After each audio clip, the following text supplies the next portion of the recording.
నమస్తే, welcome to స్వతంత్ర. నేను మురళి. ముందుగా హెడ్లైన్స్ చూద్దాం. బీఆర్ఎస్ యువతను దారుణంగా మోసం చేసింది. త్వరలోనే గ్రూప్ 1 నిర్వహిస్తామన్న సీఎం రేవంత్.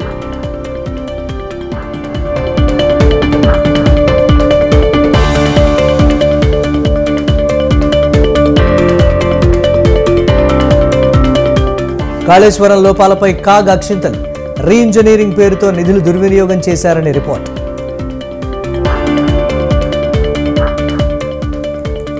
వాలంటీర్లే వైసీపీ బ్రాండ్ అంబాసిడర్లు. బాబు పాలన అవినీతిమయమన్న సీఎం జగన్.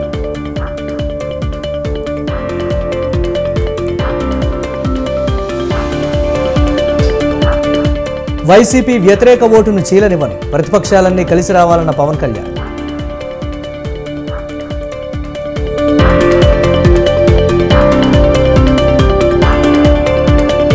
వైసీపీ దొంగ ఓట్లతో గెలవాలని చూస్తోంది. అధికారులు నిజాయితీగా పనిచేయాలన్న లోకేష్.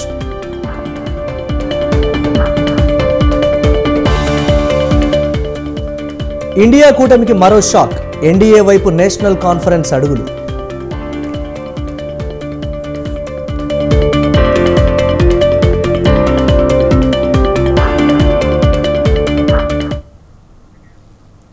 చంద్రబాబుకు ఓటు వేయడం అంటే మన పిల్లల బంగారు భవిష్యత్తును తాకట్టు పెట్టడమే అన్నారు ఏపీ సీఎం జగన్. చంద్రబాబు హామీలు నమ్మితే బంగారు కడియమిస్తామన్న పులికథే మిగిలిపోతుందన్నారు. గుంటూరు జిల్లా ఫిరంగిపురంలో నిర్వహించిన వాలంటీర్ల అభినందన సభలో సీఎం జగన్ పాల్గొన్నారు. వాలంటీర్లు కాబోయే లీడర్లు అని సీఎం అన్నారు. చంద్రబాబు వస్తాడు, చంద్రముఖిలు వస్తాయని తెలిపారు. బాబుకు ఓటు వేయడం అంటే 5 ఏళ్ల క్రితం వదిలించుకున్న చంద్రముఖిని మళ్లీ ఇంటికి తీసుకురావడమే అన్నారు. చంద్రబాబుకు ఓటు వేస్తే ఇప్పుడు అమలవుతున్న పథకాలన్నీ కూడా రద్దవుతాయని సీఎం జగన్ హెచ్చరించారు.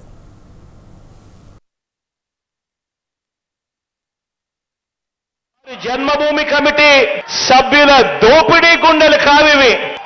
ఇవి సేవా హృదయాలు అని చెప్పడానికి గర్వపడతా ఉన్నా. గత పాలనలో స్కీములు లేవు, బటన్లు లేవు.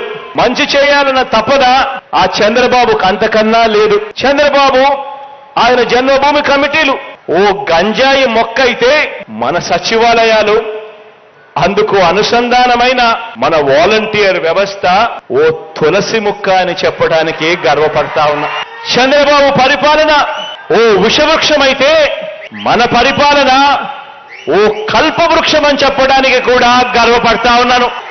వాలంటీర్లను రాష్ట్ర వ్యాప్తంగా కూడా అభినందించే ఈ కార్యక్రమాన్ని నేటి నుంచి ప్రారంభిస్తా ఉన్నాను అని కూడా చెప్పడానికి గర్వపడతా ఉన్నా. చంద్రబాబు నాయుడు గారు ఏం చేస్తున్నాడో చూడండి. హైదరాబాద్ లో ఇంట్లో కూర్చుంటాడు, కాలు బయట పెట్టకుండా వేరే రాష్ట్రాల్లో ఇచ్చిన వాళ్ళ ఎన్నికలప్పుడు ఇచ్చిన మేనిఫెస్టోలన్నీ తెప్పించుకుంటాడు.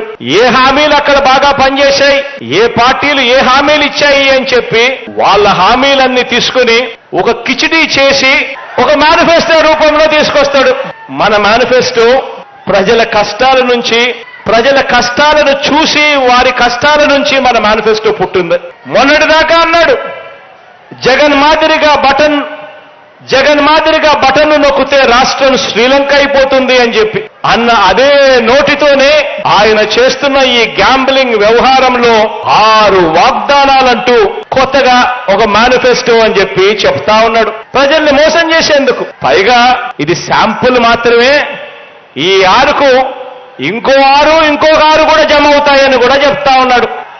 ఇక స్లీవ్స్ మడచాల్సిన సమయం వచ్చింది. అబద్ధాల యోధుల్ని మట్టి కల్పించాల్సిన సమయం వచ్చింది. ఆ ప్రతి ఇంట్లో నుంచి స్టార్ క్యాంపెయినర్లుగా అక్క చెల్లెమ్మలను, ఆ అన్నదమ్మలను, ఆ అవ్వాతాతలను, ఆ రైతులను తీసుకుని రావాలి.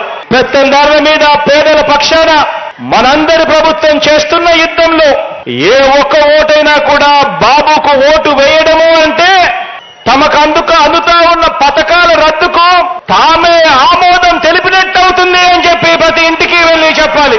చంద్రబాబుకు ఓటు వేయడము అని అంటే 5 ఏళ్ల క్రితం వదిలించుకున్న చంద్రముఖిని మళ్ళీ వారి ఇంట్లోకి తీసుకొని రావడమే అని చెప్పి ప్రతి ఇంటికి వెళ్ళి చెప్పండి. ఇక జన్మభూమి కమిటీలు వస్తాయి, చంద్రబాబు వస్తారు, చంద్రముఖిలు ముందుకు వస్తాయి అని చెప్పి ప్రతి ఇంటికి వెళ్ళి చెప్పండి. ప్రతిపక్షానికి అంతా తెలుసు. కేవలం జగన్ అనే ఒకే ఒక్కడు ఒకవైపున ఉన్నాడు. మరోవైపున చూస్తే ఓ చంద్రబాబు, ఓ దత్తపుత్రుడు వీరికి తోడు పరోక్షంగా ఒక జాతీయ పార్టీ, ప్రత్యక్షంగా మరో జాతీయ పార్టీ. ఇంతమంది యుద్ధం చేస్తా ఉన్నది కేవలం ఒకే ఒక్కడి ఇటువైపున. కానీ వీళ్ళంతా కూడా మర్చిపోతా ఉన్నది ఏమిటో తెలుసా? ఈ ఒకే ఒక్కడికి ఉన్నది ఇంత పెద్ద సైన్యం ఉంది అని చెప్పి వీళ్ళంతా కూడా మర్చిపోతా ఉన్నారు. 5 ఏళ్లలో రాష్ట్ర భవిష్యత్తు విధ్వంసమైందని టీడీపీ అధినేత చంద్రబాబు అన్నారు. వైసీపీ అరాచకాలకు తాను పవన్ కళ్యాణ్ కూడా బాధితులమే అని అన్నారు. వైసీపీ ప్రభుత్వంలో జరిగిన విధ్వంసంపై సీనియర్ జర్నలిస్ట్ ఆలపాటి సురేష్ కుమార్ రచించిన విధ్వంసం పుస్తకావిష్కరణ కార్యక్రమంలో చంద్రబాబు, పవన్ కళ్యాణ్ పాల్గొన్నారు. చంద్రబాబు పుస్తకాన్ని ఆవిష్కరించి తొలి ప్రతిని జనసేన అధినేత పవన్ కళ్యాణ్కి అందించారు. రాష్ట్రంలో విధ్వంసకరమైన పాలనపై పుస్తకం రావడం చరిత్రలో ఇదే తొలిసారి అని చంద్రబాబు అన్నారు. రాష్ట్ర ప్రజలు ముఖ్యమంత్రిని సైకో అని పిలుస్తున్నారంటే పరిస్థితి అర్థం చేసుకోవచ్చని అన్నారు.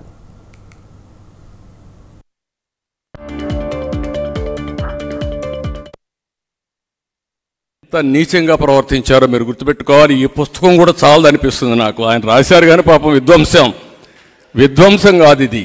ఈ అరాచకానికి ఏ పేరు పెట్టాలని అర్థం కాని పరిస్థితి ఉంది. అందుకే నేను అన్నా ఒక సైకో విధానం అని. మామూలు వ్యక్తులు ఈ పని, మీరు ఉండేవాళ్ళు ఎవరిని అడుగుతున్నా, ఇలాంటి పనులు చేసి మళ్ళీ సమర్థించుకునే మనస్తత్వం ఎవరికైనా ఉందా అని మిమ్మల్ని అడుగుతున్నా. అది దీంట్లో ప్రత్యేకత. మన పుస్తకంలో చాలా స్పష్టంగా చెప్పారు.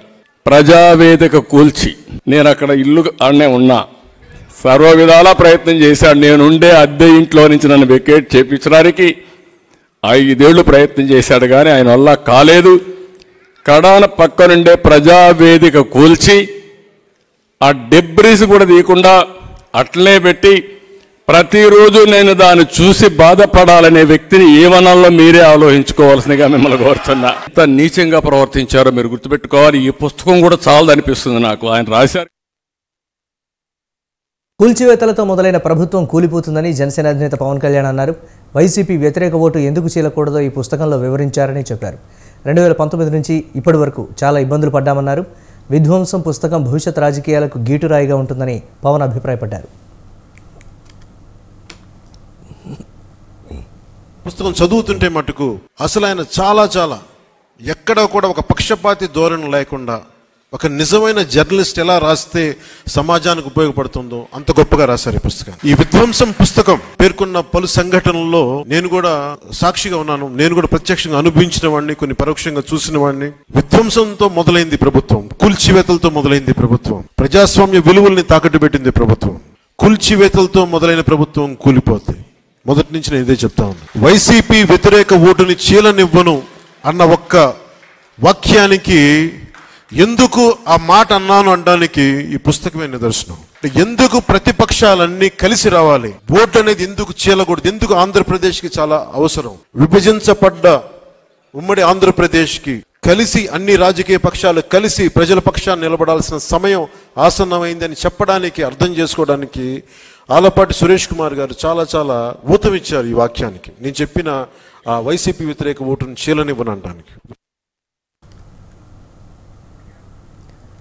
అధికార వైసీపీపై టీడీపీ నేత పట్టాభి తీవ్ర విమర్శలు చేశారు.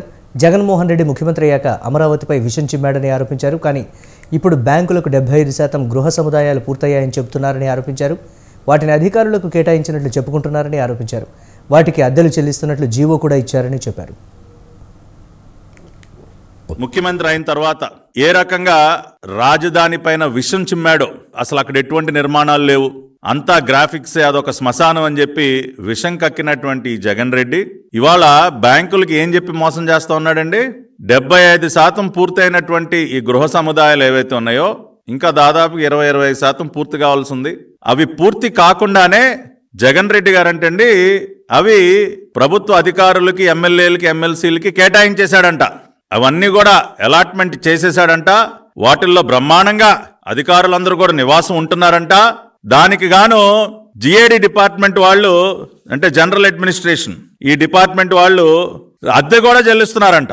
దానికి బరి తెగించి జీవో కూడా ఇచ్చారండి. జీవో నెంబర్ 10 ఫిబ్రవరి 13, 2024.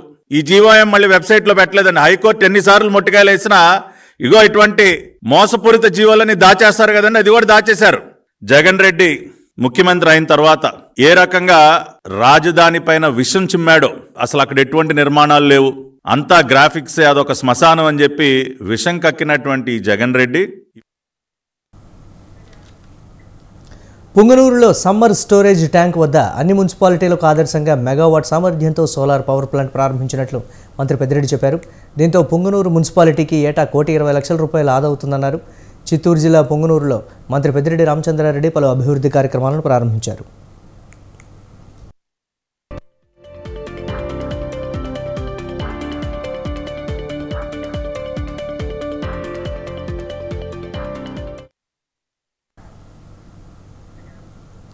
చంద్రబాబుపై కేసినేని నాని వ్యాఖ్యలకు టీడీపీ నేత బుద్ధ వెంకన్న కౌంటర్ ఇచ్చారు.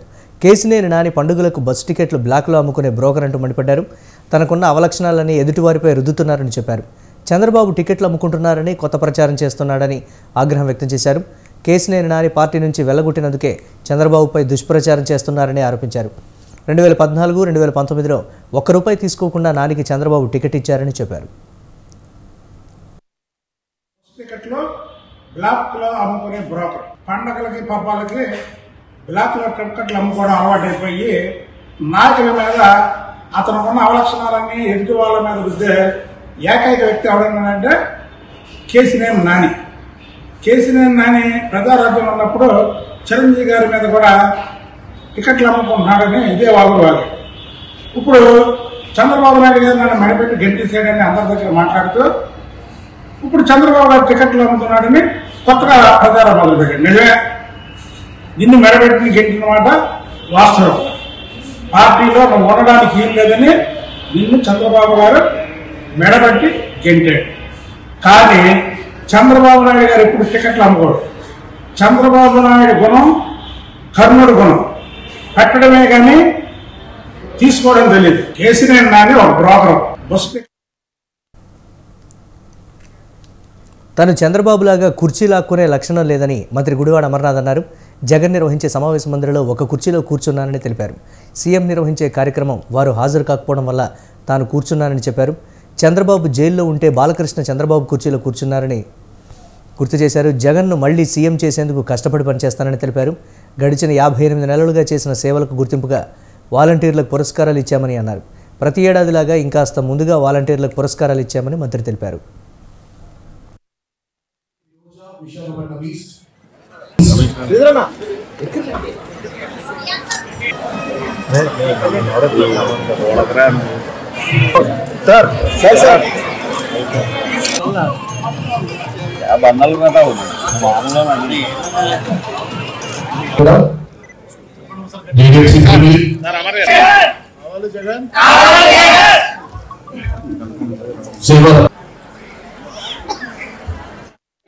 ఈరోజు రాష్ట్ర వ్యాప్తంగా ప్రతి సంవత్సరం లాగే ప్రతి సంవత్సరం ఉన్నటువంటి ఆనవాయితీ ప్రకారం రాష్ట్రంలో ఉన్నటువంటి దాదాపు 2.5 లక్షల మంది వాలంటీర్స్ రాష్ట్రానికి, రాష్ట్ర ప్రభుత్వానికి, రాష్ట్రంలో ఉన్నటువంటి ప్రజలకి మధ్య వారధిగా ఉన్నటువంటి వాలంటీర్స్కి పురస్కారాలు అందిస్తూ ఉన్నాము. సేవా వజ్ర, సేవా రత్న, సేవా మిత్ర కింద అందిస్తున్నటువంటి పురస్కారాలని ఈరోజు గుంటూరు జిల్లా నుంచి ముఖ్యమంత్రి గారు వారు ప్రారంభించడం జరిగింది.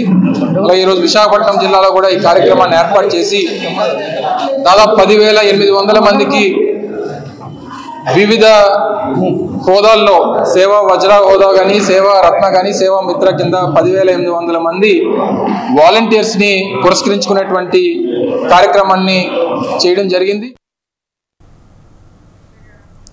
ప్రభుత్వంలో కీలక పదవుల్లో ఉన్న ఐఏఎస్, ఐపీఎస్ అధికారులు నిజాయితీగా ఉంటూ అవినీతికి అడ్డుకట్ట వేయాలని మాజీ ఉపసభాపతి మండలి బుద్ధప్రసాద్ కోరారు. ఐఏఎస్, ఐపీఎస్ వ్యవస్థల గౌరవాన్ని కాపాడాలని ఆయన విజ్ఞప్తి చేశారు. కృష్ణా జిల్లా కలెక్టర్ రాజబాబు నిజాయితీ గల కలెక్టర్ అంటూనే శ్రీకాకుళం, పాప వినాశనం గ్రామాల్లో జరిగే అక్రమ ఇసుక తవ్వకాలపై విచారణ జరపాలని ఆయన డిమాండ్ చేశారు.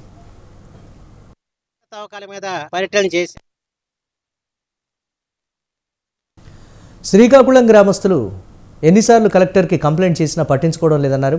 తొట్లవల్లూరు వెళ్లి అక్కడ ఇసుక అక్రమ రవాణా జరగడం లేదని ఎస్ఈటీ రిపోర్టులో రాయడం ఎంతవరకు సమంజసమని బుద్ధప్రసాద్ ప్రశ్నించారు. తొట్లవల్లూరు వెళ్లిన కలెక్టర్కి పక్కనే ఉన్న శ్రీకాకుళం, పాప వినాశనం వద్ద విచ్చలవిడిగా ఇసుక అక్రమ రవాణా కనిపించలేదా అని ప్రశ్నించారు. ఐపీఎస్ని వాళ్ళకు బానిసలుగా వ్యవహరించేసి తీసుకొచ్చారు తప్ప స్వేచ్ఛగా ప్రజలకి సేవ చేసే పరిస్థితి లేదు. నిన్న కలెక్టర్లు ఇసుక తవ్వకాల మీద పర్యటన చేశారు. ఎందుకంటే ఒక దొంగ రిపోర్ట్ ఇవ్వడం ఇక్కడ ఇసుక తవ్వకాలు లేవని చెప్పారు. తోటల వాళ్ళు వెళ్ళి అక్కడ లేదని చెప్పి మన కృష్ణా జిల్లా కలెక్టర్ గారు రాజాబాబు గారు ప్రకటించినట్టు వాళ్ళ పత్రికలు చూసారు. పక్కనే శ్రీకాకుళంలో విచ్చలవిడిగా దోపిడీ జరుగుతుంటే అక్కడికి ఎందుకు వెళ్ళలేదని కలెక్టర్ గారిని ప్రశ్నిస్తున్నారు. కానీ ఆ ఫిర్యాదులను కూడా పట్టించుకోవాలా, ఎటువంటి చర్యలు తీసుకోవాలా. పాప వినాశం దగ్గర జరుగుతున్నది అదే. ఎక్కడైనా ఒక అనుమతి మీరు ఇచ్చింది ఉందా తవ్వకాలకి? మీరు అనుమతికి తవ్వకాలకు ఇవ్వకుండా మీరు వాళ్ళ అక్రమంగా వాళ్ళ తవ్వకాలు జరిగి వాళ్ళ కోటాను రూపాయలు గడిస్తా ఉంటే మీరు ఎలా చూస్తా కూర్చుంటున్నారని చెప్పి నేను ప్రశ్నిస్తున్నాను. ఇది మంచి పద్ధతి కాదు. ఇది వ్యవస్థకి ఇది చాలా సిగ్గుచేటైన పరిణామం అని చెప్పి మాత్రం మనం చేస్తున్నాను. ప్రత్యేకించి ఐఏఎస్ ఐపీఎస్ ఉన్న గౌరవం దయచేసి తీయొద్దు. ఆ వ్యవస్థలకు ఉన్న గౌరవాన్ని నిలబెట్టండి అని చెప్పి నేను కృష్ణా జిల్లా కలెక్టర్ గారికి నేను చేతులు జోడించి వేడుకోవాలి. ఐఏఎస్ ఐపీఎస్ ని వాళ్ళ బానిసలుగా. కాంగ్రెస్ ప్రభుత్వం అధికారంలోకి వచ్చాక ఉద్యోగ నియామకాలపై దృష్టి సారించామని సీఎం రేవంత్ రెడ్డి తెలిపారు. నూతనంగా ఎంపికైన ప్రభుత్వ గురుకుల ఉపాధ్యాయులకు ఎల్బీ స్టేడియంలో నియామక పత్రాలు అందించారు సీఎం. ఉద్యోగ నియామకాలు చేపట్టడం గత ప్రభుత్వం నిర్లక్ష్యం చేసిందన్నారు. త్వరలో గ్రూప్ 1 పరీక్ష నిర్వహిస్తామన్నారు. అధికారం చేపట్టిన 70 రోజుల్లోనే దాదాపు 25,000 ఉద్యోగ నియామకాలు చేపట్టామని సీఎం చెప్పారు. 10 ఏళ్లు అధికారంలో ఉన్న కేసీఆర్కు ఉద్యోగ నియామకాలు చేపట్టేందుకు సమయం దొరకలేదని సీఎం రేవంత్ అన్నారు. ప్రాజెక్టులపై చర్చ పెడితే అసెంబ్లీకి రాకుండా పారిపోయారని విమర్శించారు. పదవి రావాలంటే హరీష్ రావు మరో ఔరంగజేబు అవతారం ఎత్తాల్సిందే అంటూ రేవంత్ ఫైర్ అయ్యారు.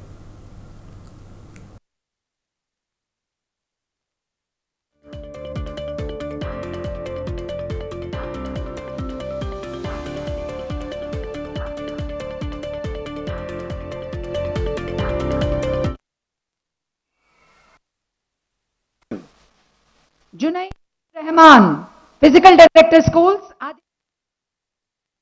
అన్ననేమో ఊరేసి చంపిండు. అప్పటి నుంచి వెన్నుపోటుకు మారు పేరు ఔరంగజేబు అని ఇవాళ చరిత్రలో ఉన్నది. ఇవాళ హరీష్ రావు కూడా మరో ఔరంగజేబు అవతారం ఎత్తాల్సిందే తప్ప 10 సంవత్సరాలు మీరే కదా అధికారంలో ఉన్నది. 10 ఏళ్ళు మీ మామగారు ముఖ్యమంత్రిగా ఉన్నారు. మీరు ఆర్థిక మంత్రిగా, మీరు సాగునీటి పారుదల శాఖ మంత్రిగా ఉన్నారు. 10 ఏళ్ళు మీరు పల్లెకిలుచుకుంటూ గాలికి తిరిగినరా అని నేను అడుగుతున్నా.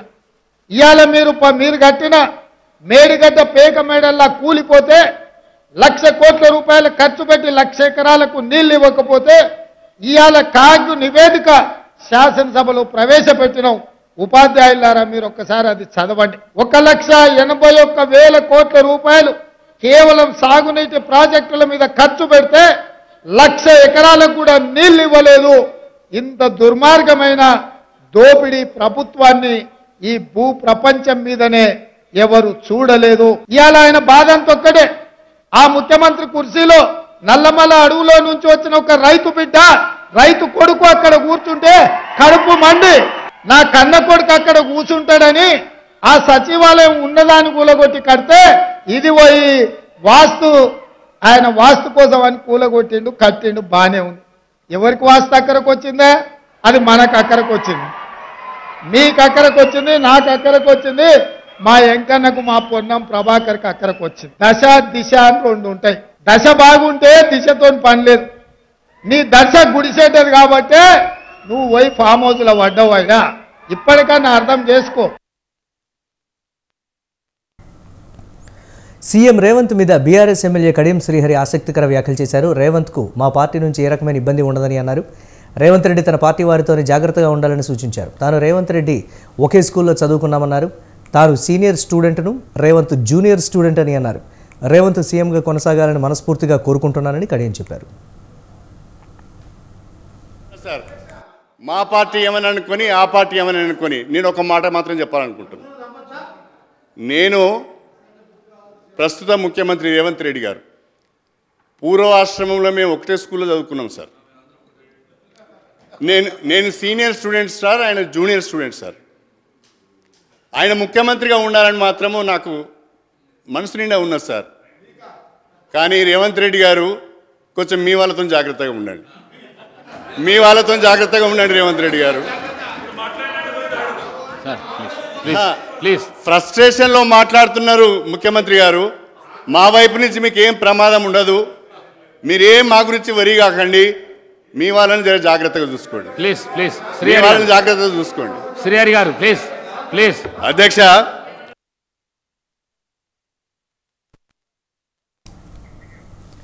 తెలంగాణలో విగ్రహాల వ్యవహారం మరోసారి తెరపైకి వచ్చింది. సచివాలయం ప్రాంగణంలో రాజీవ్ గాంధీ విగ్రహం ఏర్పాటుకు కాంగ్రెస్ ప్రభుత్వం సిద్ధమైంది. దీనిపై పలువురు బీఆర్ఎస్ నేతలు విమర్శలు గుప్పిస్తున్నారు. ఈ నేపథ్యంలోనే సచివాలయ ప్రాంగణంలో రాజీవ్ గాంధీ విగ్రహం ఏర్పాటుపై ప్రభుత్వం పునరాలోచన చేయాలన్నారు ఎమ్మెల్సీ కవిత. సచివాలయం ఎదురుగా ఉన్న ప్రాంగణంలో తెలంగాణ తల్లి విగ్రహాన్ని ఏర్పాటు చేయాలని గత ప్రభుత్వం నిర్ణయించిందన్న కవిత ఆ స్థానంలో రాజీవ్ గాంధీ విగ్రహాన్ని ఏర్పాటు చేయడం సరికాదన్నారు. తెలంగాణ తల్లి, అమరవీరుల స్తూపం, అంబేద్కర్ విగ్రహం ఒకే చోట ఉండేలా చర్యలు తీసుకోవాలని ఆమె ప్రభుత్వానికి విజ్ఞప్తి చేశారు.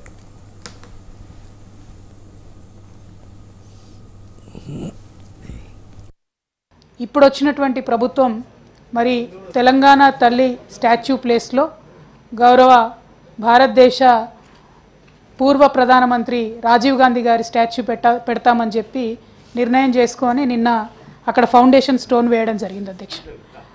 తెలంగాణ తల్లి ప్లేస్ని తీసేసి రాజీవ్ గాంధీ గారి ప్లేస్ ఇవ్వడం అన్నది కొద్దిగా బాధాకరం అధ్యక్ష.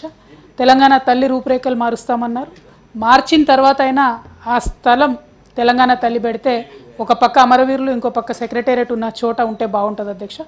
గౌరవనీయులు రాజీవ్ గాంధీ గారికి చాలా స్పేస్ ఉంది, ఎక్కడైనా కూడా పెట్టవచ్చు. ఒక ప్రదేశాన్ని దానికోసం ఇయర్ మార్క్ చేసినప్పుడు కాదని ఎవరితో కన్సల్టేషన్ చేయకుండా, ఎవరిని పిలవకుండా ఆ ప్లేస్ని ఇమీడియట్గా రాజీవ్ గాంధీ గారి స్టాచ్యూ కోసం హడావుడిగా ఆగమేఘాల మీద నిన్న ఇనాగ్రేషన్ చేయడం అనేది కొద్దిగా బాధాకరం అధ్యక్ష. నేను నా ప్రొటెస్ట్ని ఈ పిటిషన్ ద్వారా ప్రభుత్వానికి మీ ద్వారా తెలియజేస్తా ఉన్నాను అధ్యక్ష.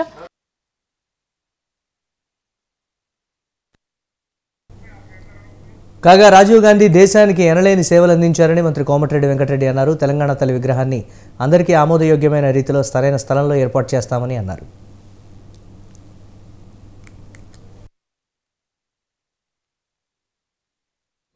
ఒక భారత మాజీ ప్రధానమంత్రి ఆయన దేశం కోసం ప్రాణాలు వదిలిపోయిండు. వాళ్ళ కుటుంబం వాళ్ళ అమ్మగారు దేశం కోసం చనిపోయి ఐక్యంగా ఉంచాలని. అలాంటి మహనీయుని విగ్రహం పెట్టినప్పుడు అభ్యంతరం చెప్పకూడదు. తెలంగాణ తల్లి విగ్రహం కావాలంటే ఎక్కడ కావాలో మీరు కూడా సలహాలు ఇవ్వండి.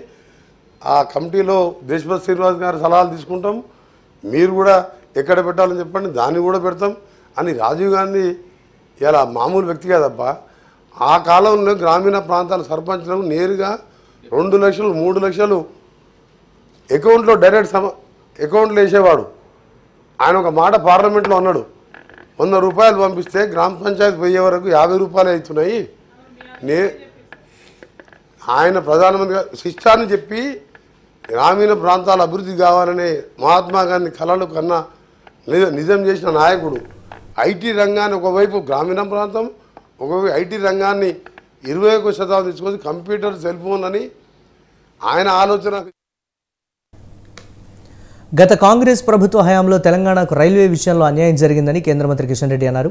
2014లో కాంగ్రెస్ హయాంలో తెలంగాణ రైల్వే బడ్జెట్ 250 కోట్లు, ఇప్పుడు 6000 కోట్లు అని తెలిపారు.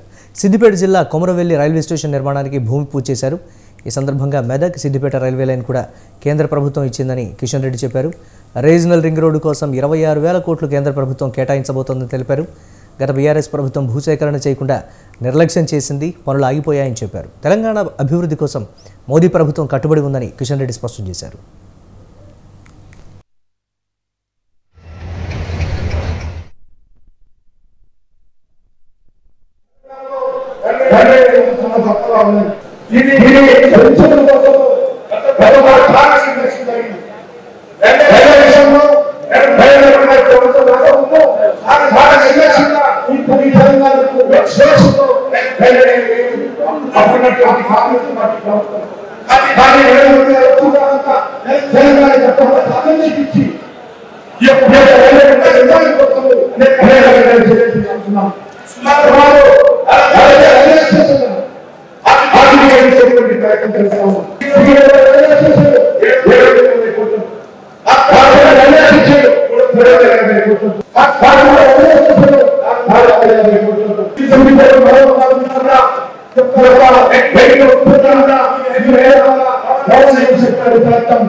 దేశం బాగుండాలంటే బీజేపీకే ఓటు వేయాలని మాజీ ఎమ్మెల్యే ఈటెల రాజేందర్ అన్నారు. చేవెళ్ల ఎంపీపీ విజయలక్ష్మి రమణారెడ్డికి చెందిన పలువురు బీఆర్ఎస్ నాయకులు బీజేపీలో చేరారు. మాజీ ఎమ్మెల్యే ఈటల రాజేందర్ కండువా కప్పి పార్టీలోకి వారిని ఆహ్వానించారు.